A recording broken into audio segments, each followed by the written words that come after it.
All right, welcome, guys. This is Breakfast with the Brand, the number one podcast in the world for entrepreneurs and leaders who want to take their brands to the next level. I'm your host, Junior Frederick, and I have with me the man himself, Mr. Bobby Stealth. And today we're going to be getting into some interesting conversation. If you are tuned in live, go ahead and put your flames in the comments and also let us know where you're listening in from. Bobby, what's up? How you doing? Woo.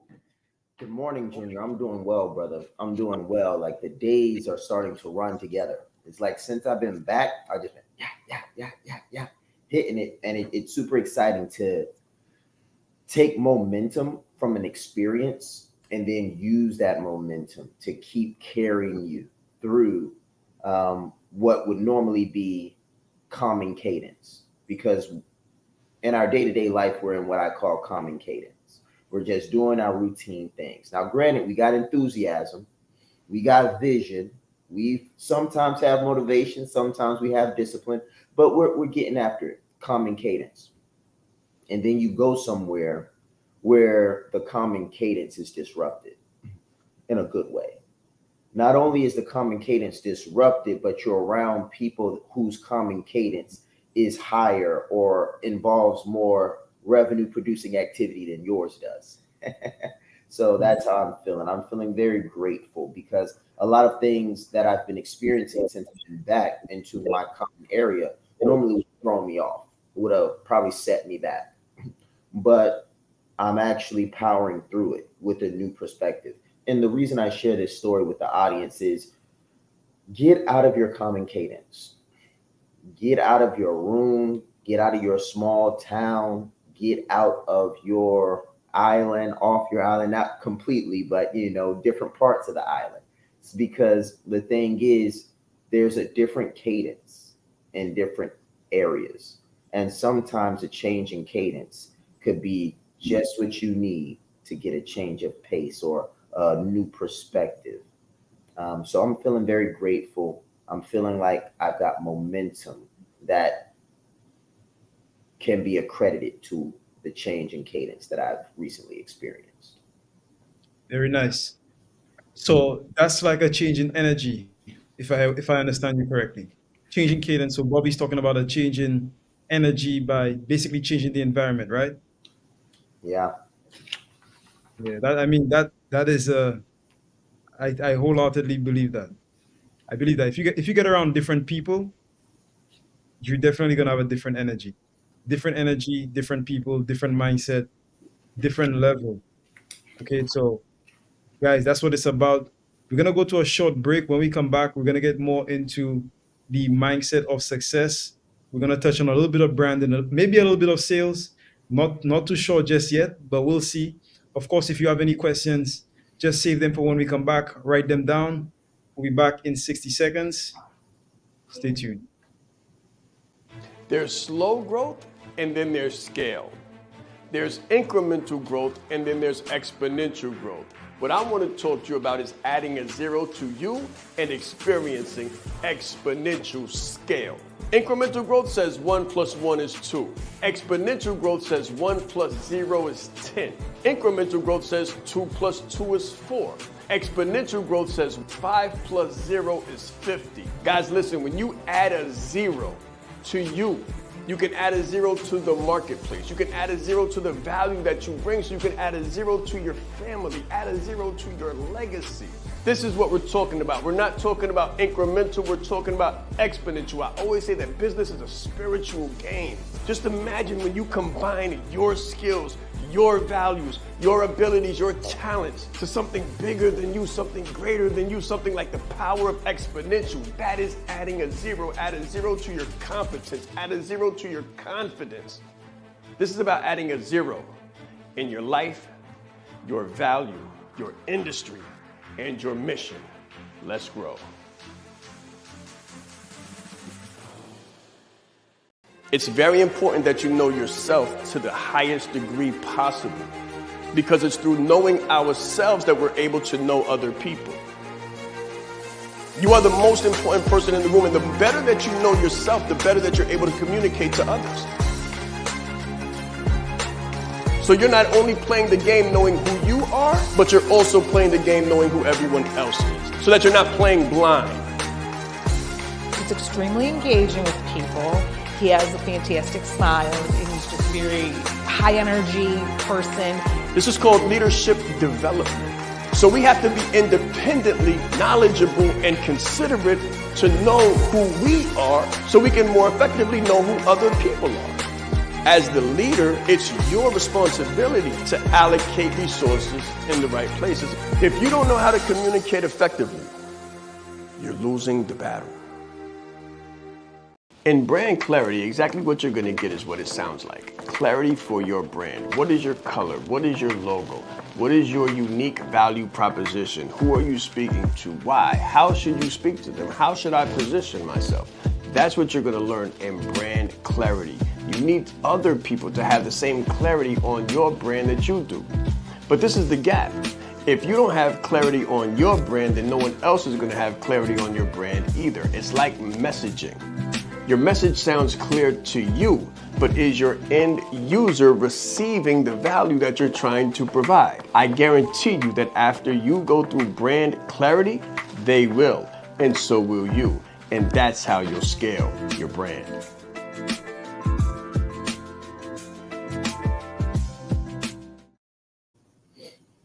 All right, guys. So we are back. Welcome back. We're talking about the mindset to be successful, the mindset for success, the mindset for leadership. So Bobby, let's kick it off, man. Let's kick it off. So tell me about the mindset shift. I hear you talk about the energetic shift. Let's talk about the mindset shift that comes with the change in energy.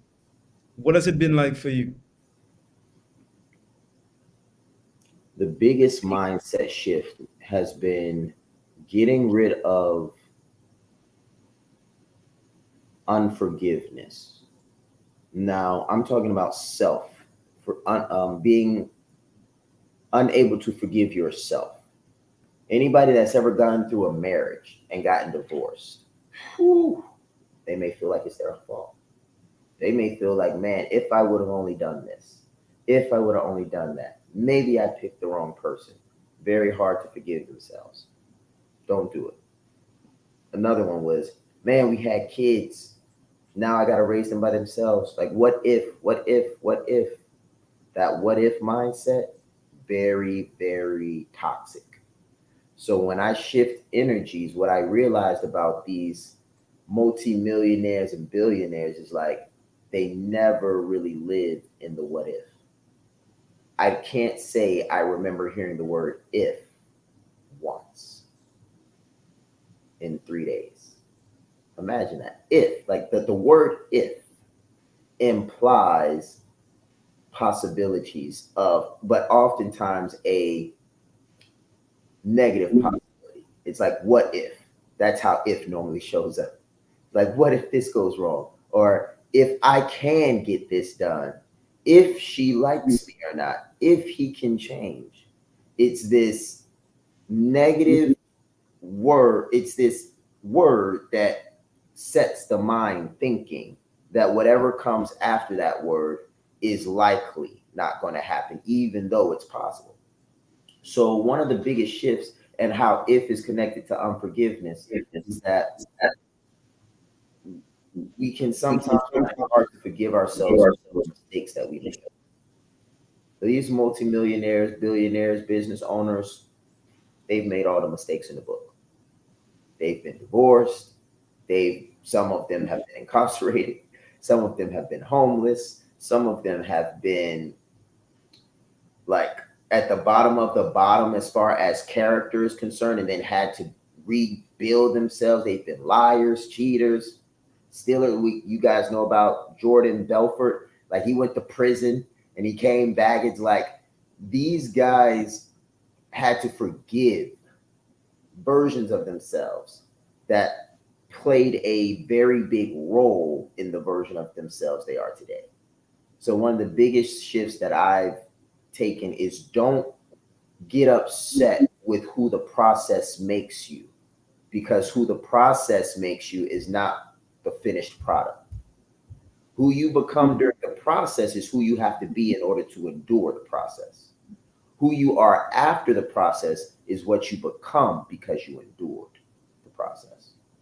So be forgiving of yourself, but also let go of that word if, because all that matters is what is. Yeah, I think forgiving yourself, hmm, I think there's a lot of wisdom in that. I think there's a lot of wisdom in that because everybody has a story. Everybody has a story, everybody has a journey, I assume. And if you don't have a story or you don't have a journey or you don't feel like you do, then I would tell you to dig a little bit deeper because everybody's been through something. So I think that's very powerful, Bobby, to hear you say that. And there's a saying that goes, I think it goes like this. It says that you don't have to look like what you went through, or you don't have to be what you went through. So just because you went through something, it doesn't mean that you are that person. It just means that you went through something. So being able to forgive yourself is that's wise, very wise. Yeah. Now, the whole if thing now, that negative possibility, that's very interesting. It's very interesting that you say that because so there's a book called Only the Paranoid Survive. Only the Paranoid Survive. So I have a little question about that because people that are very successful, they have sort of like this Teflon mindset, but at the same time, only the paranoid survive. So do you feel like these people don't prepare for the downside and they only focus on the upside? Is that what you're saying when you say that they don't talk about the if possibility? Is that what you mean, or is it something else? No, that's a great question. Let me just finish it because, and let me just give you some context because Yes, yes. I mean, when you do, let's say you do a SWOT analysis, as an example, you always say, what if this happens, then what? If that happens, then what? If this happens, then what? So is it so much so that they don't do stuff like that? They don't think from that frame, or is it that they do and maybe you're talking about something else? So that's great. We call that contingency planning in the military. So what I mean is that we expect it to happen and we train for it to happen. We don't say what if it happens in the way that most people do. So most people are like, what if this happens? So I'm not going to take action. They say, what if I can't pay my car note next month? So I'm not going to take any action. What if I can't pay my mortgage in 2 months because I gave you my next 2 months mortgage? They say, well, if I can't pay my mortgage, that's why I shouldn't take action. That what if approach isn't them being paranoid and being able to take action. That's them being paranoid and being paralyzed, from paranoia to paralysis. What I'm talking about is these millionaires don't say if is they say it.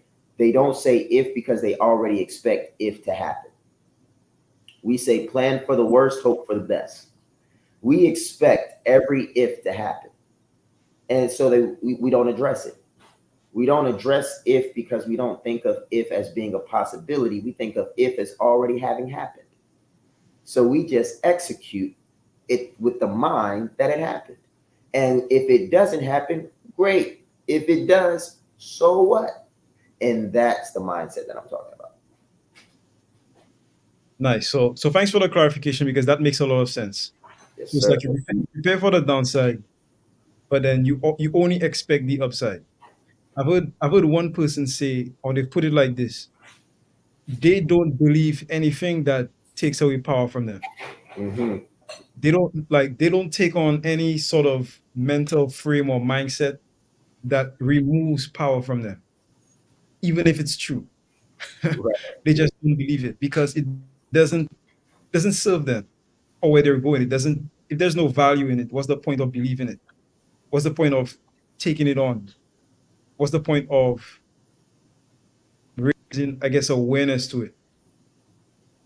And Mm-hmm. it's sort of that mindset of competitiveness. and wanting to be the best at whatever it is that you do, that I sort of like, and I feel like that's sort of what you're talking about. So you get into this room where people are very competitive. They're looking for a goal. They have a goal in mind. They're not questioning their ability to achieve that goal. Mm-hmm. They're just looking for the answer and the path to get to that goal. Yes, like people are sleeping in their cars. Like one thing that I noticed, Junior, while I was out there, and I'm definitely going to start asking you a few questions too to get your perspective on this entire concept. But one of the things that I noticed was that they expect themselves and their circle to survive. Now, pay attention to this. Wolves run in packs, and you're only as strong as your weakest link. This is also military philosophy as well. Pay very close attention to this. You're only as strong as your weakest link. Now, this isn't grandma. This is like on your team, the weakest person on your team. Now, your team primarily revolves who you work with in your business and your immediate family, wife, kids, team. That's your circle. That's your pack. The reason most people don't take action, and the biggest differentiator from the people that were in that room and the people that weren't in that room, were two things primarily. Either they had a pack that could survive, that they could survive with, or they were willing to leave the pack. Now listen to this. They were either in a pack that was strong enough to survive, or they were willing to leave the pack. Those were the only two options they had if they wanted to be elite executors. So now let's bring this all back to business so it makes a little more sense. They were willing to be homeless with their wife together because she could survive with him. Most people don't take action because they're afraid to burden their pack. Imagine hearing this on a sales call. I would love to do it, but my wife doesn't really want me to do this and do that because she's got this and she believes we should do that. And at that moment, this person is conflicted. They're conflicted because their partner doesn't want them to do what needs to be done. And then if they do what needs to be done and they fail, they don't believe their partner will survive. Their partner will leave them. And here's again the truth. Like, the truth is, many of our partners ain't solid. Ouch. There's a reason there's a 50% divorce rate, because most people that marry, in my experience, are marrying to relieve a responsibility, not to take on more responsibility. They're getting married in order for them to get help, not in order for them to build up. And if you're not with a solid person, and now I am not the type of person that says, oh, we should live under the bridge together. But I'm saying that if we went all in as a team and I bottomed out and I said, give me 30 days, but in these 30 days, I'm not too sure where we're going to be living. And that person, Pop Smoke, can't handle it, isn't there for you, that they're not solid. And a lot of people are where they are right now because they can't do what's necessary because of the if. What if she leaves me? What if we lose the house? What if the car gets taken away? What if? Like, they cannot see themselves surviving with their partner or with their pack through the bottom turn. I've had to let employees go. I've had to not be able to pay people. I've had my mortgage fall behind and have to catch it back up. Like, I've had all the things, all the things. And I'm still here. And all the people in those rooms had all the things. And they're still here. The only difference is we were either willing to leave the pack and say, fine, or we were willing to strengthen the pack to the point that they could survive. And that's the responsibility of the leader. All right, so we're going to go to a quick break. When we come back, more on the subject. Stay tuned. I said Shaan ride east. I'm proud. I said Shaan ride east. Leadership is not the brand they made for us. Listen, he brought fire, heat. He didn't hold back. 20 years down the line, what I could sell, why not serve first? Service over salary. Branding like a leader closes the gap for people who want branding. Speaking like a leader closes the gap for people who are nervous about speaking. If Steve Jobs would have speculated, we wouldn't have Apple. He changed lives. He helped people open up their business and start their business. We are the brand. Some people say, Shaan, should I quit my job? Mentally, yes. As a speaker too, to be able to learn from him and watch him and game respects game. And I want to have that much game someday. The right client, pay $500,000 for what you do. You have to be bold in your beliefs. He has been an amazing asset to this event and a pleasure to work with. Very captivating, collaborative, worked very well with the audience. I want to help you. Put a 0 behind your number, right? The session was great. How he is online, virtually, he is even more phenomenal in person. Be the face of change that you want to see. Stop asking questions and start giving demands. The entire team has just been absolutely incredible. They are a joy to work with.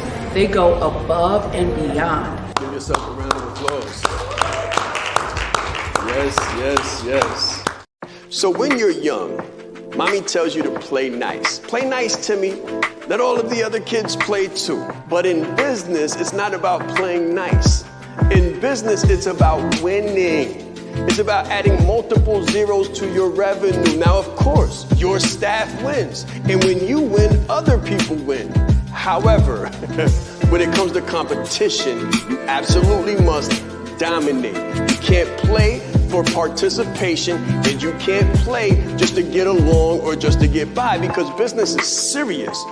Business will help you to change the world, or the world will change you. Your people will either win or your people will lose based on your level of leadership, what you're willing to do, what you're willing to sacrifice, and how much you know about dominating.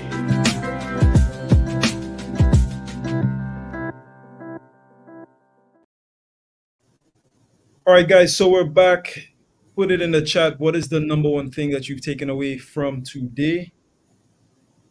Bobby, we're getting into some really interesting stuff. Today, when I woke up today, I woke up with the idea of competition on my mind. What is competition? Why do you need it? And why should you sort of embrace it? And I realized something. I realized, I perform at my peak when I'm competing, not necessarily with somebody else. Sometimes with somebody else, sometimes with myself. But when you have that sort of competitive mindset and competitive spirit, which means, so competition to me means conspiring together to achieve more. That's what I see. So your competition is not your enemy. There's a difference between competition and enemy. So back in the day when my friends and I, we used to work out, we used to train calisthenics, we used to compete with one another to prove who was better. But it wasn't because, like you say, I didn't like him or whatever. It was because I wanted to compete to prove to the pack that I can be part of the pack. And if you cannot compete with the pack, then you cannot be part of the pack, because you don't have the stuff of the pack. You don't have the it factor of the pack. So if you're not in a pack, if you're sort of in a silo, sort of doing your own thing, you need to find a pack. Because let me tell you something. I found myself in situations where I thought I was doing a lot. And then when I got in a pack, I found out I wasn't really doing anything at all. Yeah. You think you're doing a lot until you get around some people that are really doing a lot. So there's the power in community, there's the power in the pack, there's the power in competition, there's the motivation that goes into competition. And of course, there's the reward and everything else that comes with it. So how are you sort of encapsulating that with your brand, with your business, with your life, period? Yeah. And Bobby, sometimes when I when I look around, man, I'm a very interesting person. I can get annoyed by what I interpret as, I don't know, just incompetence or a lack of motivation. That literally annoys me. Mm, That annoys me, and I think that comes from being in high pressure environments where the people there are very, very good at what they do, and they execute at such a high level that you have to be at that level as well. Does that make sense? So it's like when you become part of a pack, a certain pack, a certain kind of pack, and that pack is used to executing at a high level, you sort of become accustomed to that standard. mhm. And then it sort of annoys you when a lower standard comes around, or Right. somebody does something to a degree that is not necessarily what you're used to. And you have to remind yourself that, okay, they're still learning. You know, they're still learning, or they're still on the journey, etc., etc. But I just find that very interesting, man. Very, very interesting. You know, one of the things that this makes me think about is what it means to push yourself. So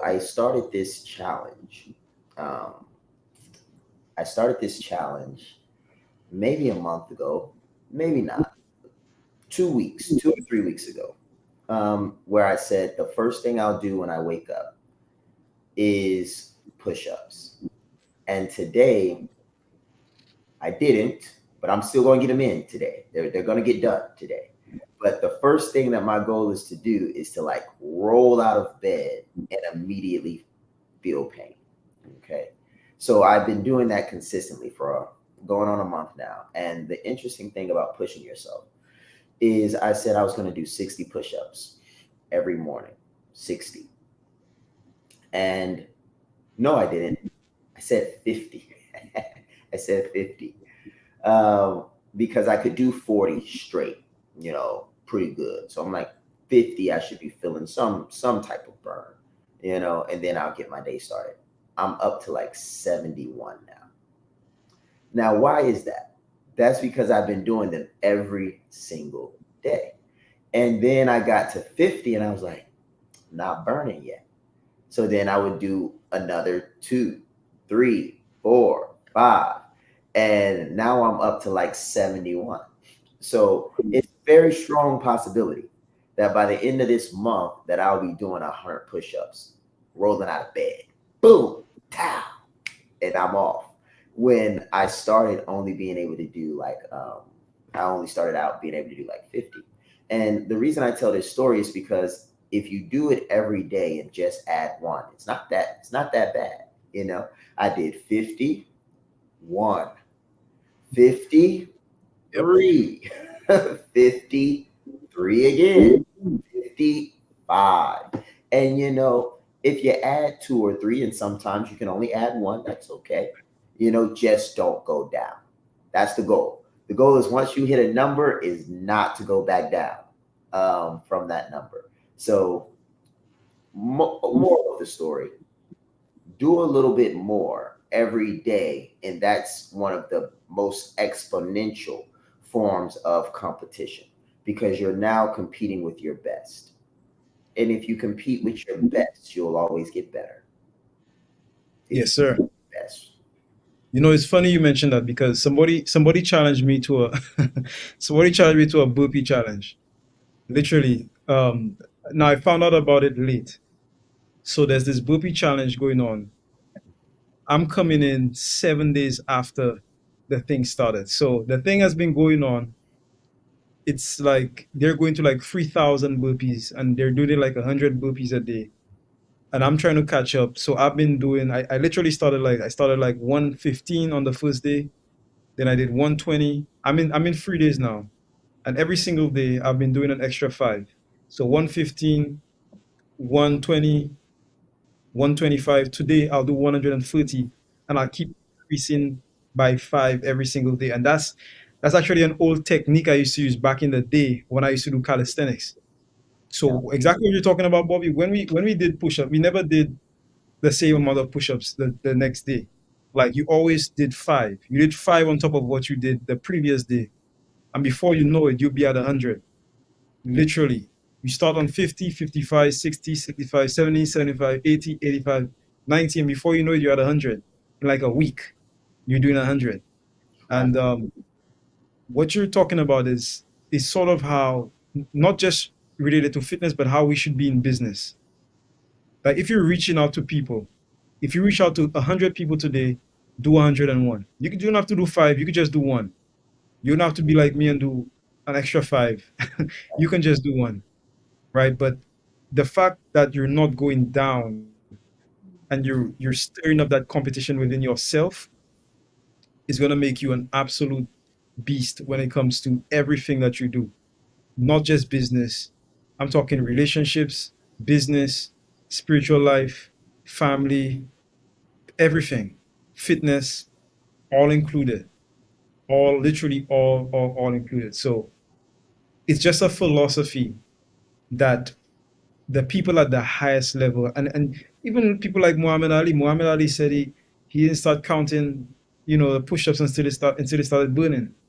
So that's just a universal type mindset that people that are very competitive and people that are very elite at what they do just sort of have. We just know to do that. Nobody has to tell you. You just know you have to do that. Hmm. You And just know to do that.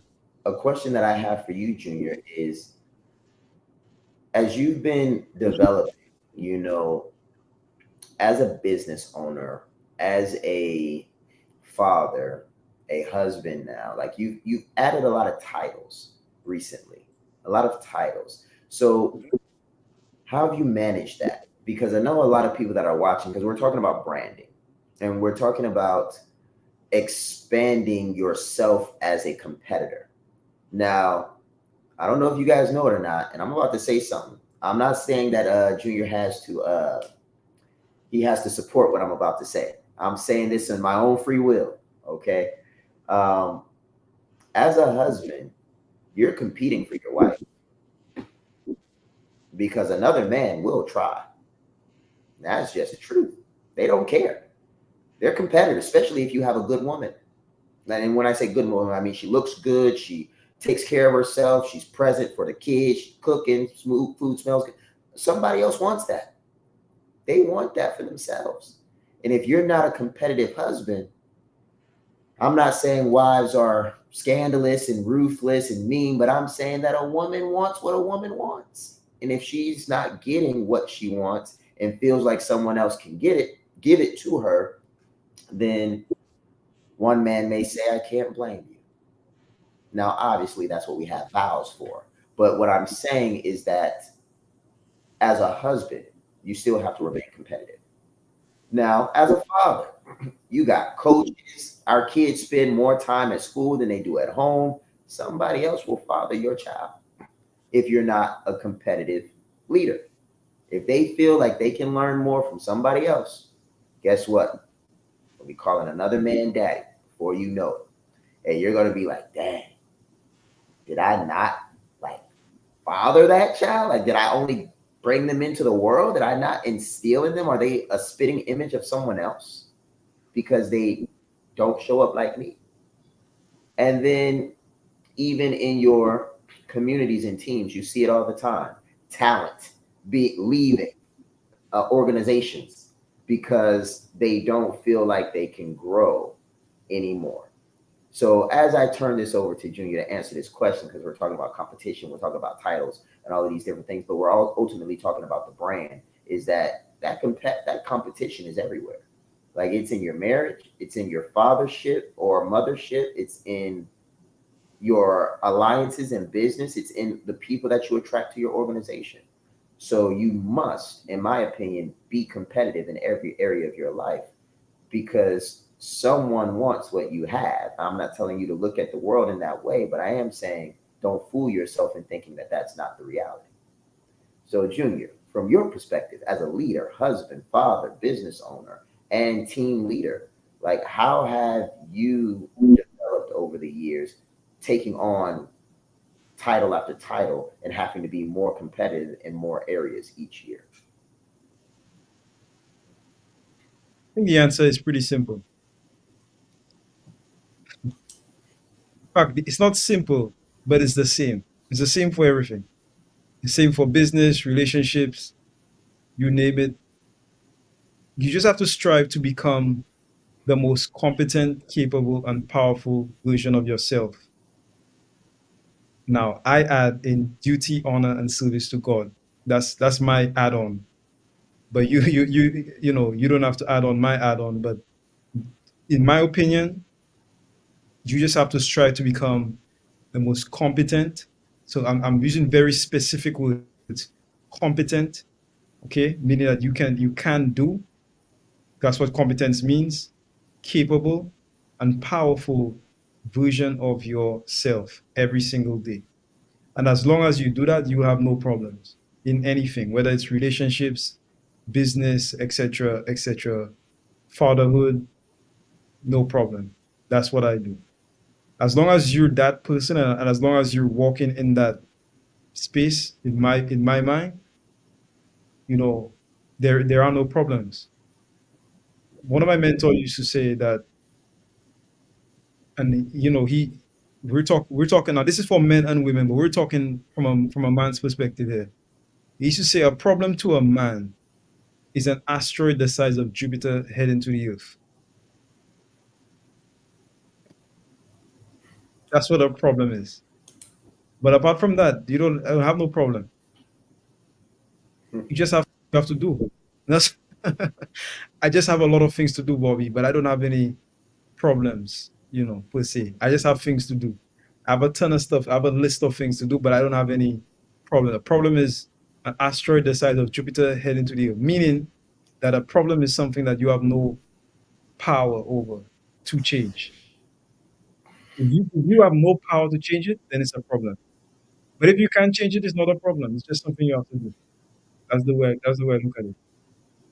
I want to engage the audience here because I haven't seen too many comments, and I know that normally means you guys are listening intently, but what's written is retained, as Junior always says. And when you engage, you evolve.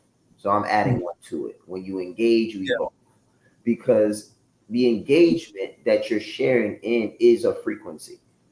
So if you respond to what we're saying and the frequency in which we're saying it in, your response is going to take you to that frequency. So if you haven't had an opportunity to use the chat and you're not driving, go ahead and engage. Say some things from your perspective, share. Because what you're doing, in fact, is you are introducing yourself to a new energy. Because guess what happens when you have dialogue here? You have dialogue there. Please hear what I said. When you have dialogue here, you have dialogue there. So you want to talk about things here so that you can talk about things in your own circles. That might not be Junior and Bobby, but it could be Thomas and Chad. Now, let's say you're talking with Thomas and Chad, but you bring a conversation from the Breakfast with the Brand to continue with these guys.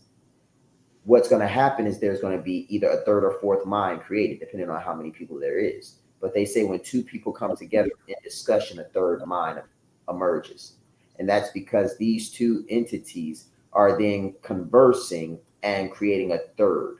So engage, because what you're going to do is you're going to take this engagement back to your circle, much like I did when I was in Phoenix. I engaged. And the conversations I had there, I'm doing what? I'm having them here.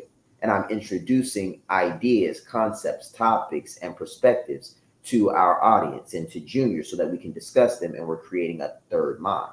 And that's how you evolve your community. You go to the Prometheus. Shaan used to use this example a lot. You go to the flame gods and you bring it down to the everyday individual so that they can benefit from the warmth as well. So one of the things that, oh wow, you want to do one more break, Junior? It's 8:50. Yeah, we can do a break, and when we come back, I just sort of want to prepare the audience because I just got an announcement, guys, that Shaan is coming on tomorrow. So Shaan will be coming on with us tomorrow morning, and we're going to be talking about, of course, how to get that income, that impact, and that independence So we're going to take a quick break. When we come back, we're going to be diving into that. So stay tuned. We'll be literally right back after 60 seconds. Don't move. It's very important that you know yourself to the highest degree possible, because it's through knowing ourselves that we're able to know other people. You are the most important person in the room, and the better that you know yourself, the better that you're able to communicate to others. So you're not only playing the game knowing who you are, but you're also playing the game knowing who everyone else is, so that you're not playing blind. He's extremely engaging with people. He has a fantastic smile, and he's just very high energy person. This is called leadership development. So we have to be independently knowledgeable and considerate to know who we are, so we can more effectively know who other people are. As the leader, it's your responsibility to allocate resources in the right places. If you don't know how to communicate effectively, you're losing the battle. All right, guys. So we're back. We're back. So Bobby, let's get into it, man. Where were we? But before we dive in, I want to say that, guys. So Shaan is gonna be coming on tomorrow. That's gonna be tomorrow's show, Saturday at 8 a.m. So you definitely don't want to miss that. We're gonna be talking about income, impact, and independence. So just have your questions ready. I know he's been on the road a lot, so I'm sure he has a lot of insight that he'll be ready to share with us. So have your questions ready, and that is for tomorrow's show. All right, so Bobby, let's get back into it. So I wanted to end today's call with sales. Very, very briefly. Very, very briefly. We talked yesterday about EBS, everything but sales. I want to challenge you all to get a commitment today. I think I might make that the challenge for the rest of the month. Junior, try to hold me accountable. Try to keep me accountable. But we want the people, we want to remind you all every single day to get a cash commitment. Now, cash collected is the best. All right, that's the best.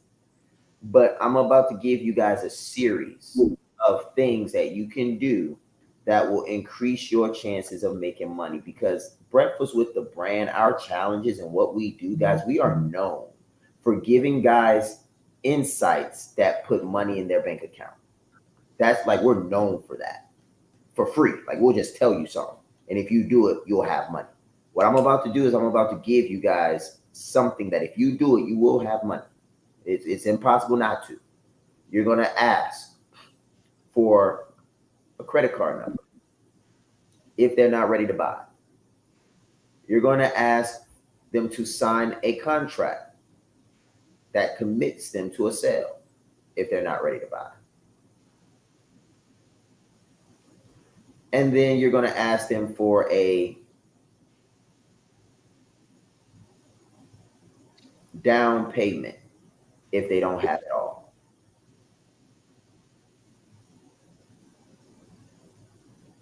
Now, if you are selling something, period, like if you're in business, you can do one of those three things.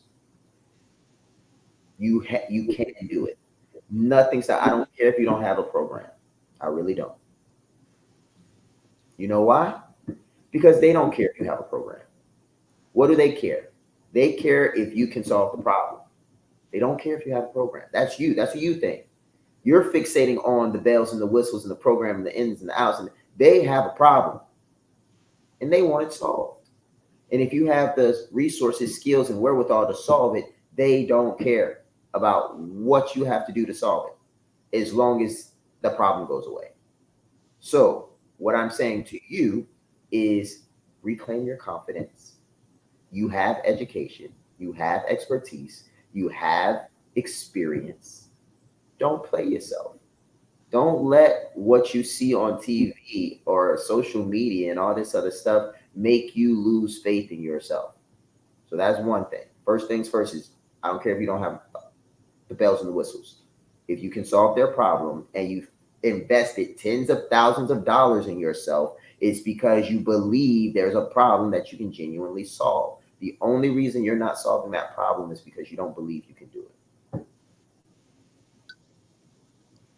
I'm going to let that sit. If you've spent $1,000 anywhere, you know that there's a problem for your business. Like, think about this. If you invest $10,000 or more anywhere to improve yourself for the purpose of business, you know two things. You know that there's a problem, and you know that people have this problem. You know the problem exists, and you know of people that have it. So the only reason you would invest any amount of money is in order for you to go back and solve the problem. The only reason you would spend 10K, 20K, 30K, 50K, 100K, and not be solving problems, the only reason is because you do not believe you can solve it. And that's a problem. Okay? Because here's the thing. You can. I guarantee you can if you came through our programs, because we vet you before you come in. You have to have the 3 E's for us to help you even get the 3 I's. So we know you can solve it.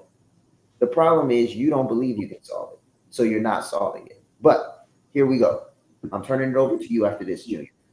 Every day, my goal, with the help of Junior to remind me, because I'm a very forgetful individual when it comes to like stuff like this, is to challenge you all to collect credit card information, get a contract of future business signed, or collect the down payment on a service.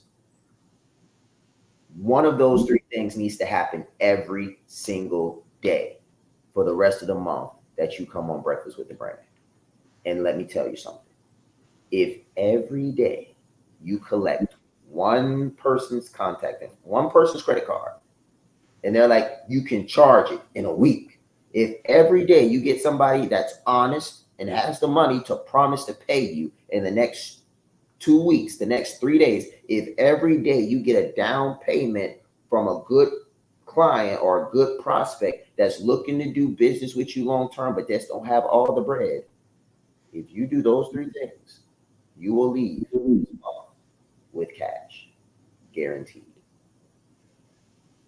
100%. Well, Bobby, I've written this down. I've highlighted it here in my book. In fact, I'm gonna put up a sticky note as well. So it'll be right in front of me when we come back. So guys, I'm gonna hold Bobby accountable. I'll also be holding everybody here accountable as well. Apart from that, man, it has been a great show.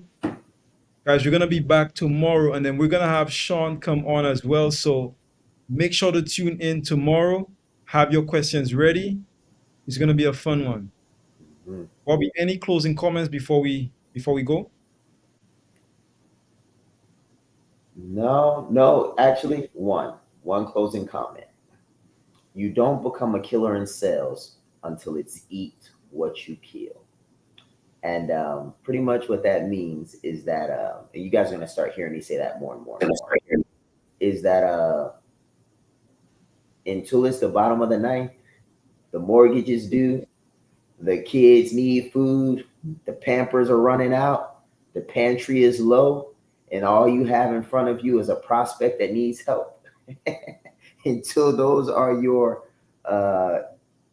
options, then it's really hard to become a killer in sales. But when all of those are the reality, and you've got a market of hungry people, you're gonna feed them, because that's how you're gonna feed them, your family. So you don't become a killer in sales until it's literally eat what you kill. Yes, sir. All right, guys, thank you very much. We'll be back tomorrow, 8 a.m. Same place, same time. Let's grow. Let's grow.